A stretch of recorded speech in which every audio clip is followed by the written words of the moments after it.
দেশের বাইরে যাবার সময় ঢাকার শাহজালাল আন্তর্জাতিক বিমানবন্দরে গ্রেপ্তার চলচ্চিত্র অভিনেত্রী নুসরাত ফারিয়া এখন ডিবি কার্যালয়ে।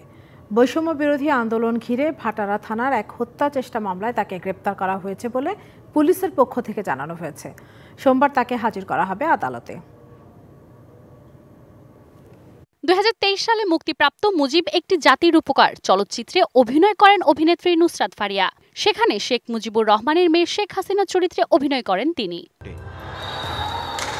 24-এর গণঅভ্যুত্থানের দেশের বিভিন্ন শ্রেণী পেশার মানুষের সাথে আন্দোলনে সক্রিয় ভূমিকা পালন করে শোবিজ অঙ্গনের তারকারাও। তবে আন্দোলনের বিপক্ষেও ছিলেন অনেকে।